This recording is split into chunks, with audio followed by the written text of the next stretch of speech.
Alors voilà la correction de l'exercice 2 du sujet A. J'ai repris là l'énoncé. La première question. Donc une question concernant le prix des forfaits, c'est-à-dire la première colonne ici. Quelle est la formule à rentrer en C3 pour étirer ensuite jusqu'en bas pour avoir le prix des forfaits dans toute la colonne C. Alors ça, et bien si on regarde un peu, dans C3, on y met le montant précédent, le montant du forfait précédent, c'est-à-dire 16, auquel on ajoute 1,2 puisqu'on nous dit dans l'énoncé que chaque année le forfait augmente de 1,20 €. Donc on met les 16 €, on rajoute 1,2, il met 17,2. Donc il faut lui dire les 16 € ils sont dans la colonne, dans la cellule pardon, C2. Donc on lui dit C2 plus 1,2. Voilà. Et attention, on n'oublie pas le égal ici avant, parce que s'il n'y a pas le égal, c'est pas une formule tableur. Ensuite, on continue. Qu'est-ce qu'on met dans la... Si on continue, si on étire la cellule pour avoir le montant du tableau, qu'est-ce qu'on a à la fin? Eh ben, on part de ce montant-là, auquel on ajoute 1,2, puis encore 1,2, puis encore 1,2, etc. Pardon. Et du coup, ben, on a augmenté de 1,2 € 5 fois, une fois, 2 fois, 3 fois, 4 fois, 5 fois. Donc on se retrouve avec la somme de 23,2 € ici. Pour la deuxième question maintenant, c'est-à-dire on s'occupe du nombre de forfaits vendus, autrement dit de la colonne ici D. Le directeur dit que le nombre de forfaits vendus va augmenter chaque année de 2,5%, ce qui est écrit ici. Donc quelle est la formule à saisir ici en D3 et à compléter et à recopier vers le bas pour remplir la colonne D? Eh bien, dans la colonne D3, dans la cellule D3, on met le nombre de forfaits vendus l'année d'avant, auquel on fait subir une augmentation de 2,5%. C'est-à-dire concrètement, pour remplir D, alors là j'ai mis D3, là le calcul ça serait ici pour remplir D4 en fait.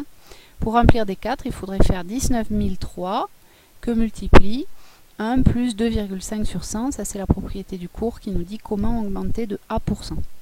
Et donc la formule c'est le 19 003 il vient de D2, dans D3, oui pardon, le 19 003 il vient de D2, le 18 540, que l'on multiplie par 1 plus 2,5 sur 100. Alors pour ceux qui sont à l'aise, le 1 plus 2,5 sur 100 c'est pareil que 1,025, donc bien sûr les deux réponses sont acceptables. Encore une fois, attention au panneau, il ne faut pas oublier le égal. Ensuite, pour la deuxième question, le nombre qu'on va obtenir tout en bas ici dans D8, et ben ça va être, alors ici on a multiplié par 1,025, ici aussi, donc une fois, deux fois, trois fois, quatre fois, 5 fois. Et donc on prend le 19 003 et on multiplie par 1,025, une fois, deux fois, trois fois, etc. 5 fois. On peut bien sûr l'écrire 1,025 puissance 5 et ça nous donne 21 500 à la fin. On passe maintenant à la dernière question, la question 3, et cette fois on s'intéresse à la colonne qui concerne la recette. Que faut-il mettre dans la cellule E2 et à recopier ensuite vers le bas pour avoir la recette totale chaque saison? Eh bien,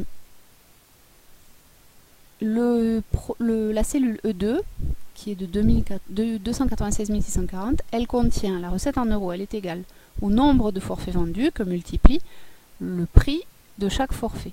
C'est-à-dire par exemple ici, le calcul 16 fois 18 540. Et ça donne sous forme de formule tableur, égale, comme d'habitude, attention, il ne faut pas l'oublier, C2, le prix du forfait d'un forfait, que multiplie le nombre de forfaits, c'est-à-dire D2. Et évidemment, on n'a pas besoin de mettre des dollars ici, puisqu'il faut que ça descende.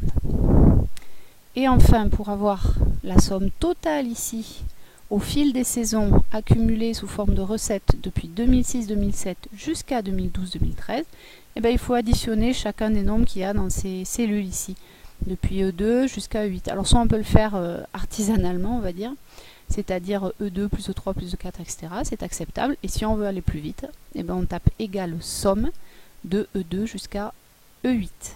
Et ça permet d'aller plus vite, mais c'est tout aussi juste. Voilà, c'est terminé.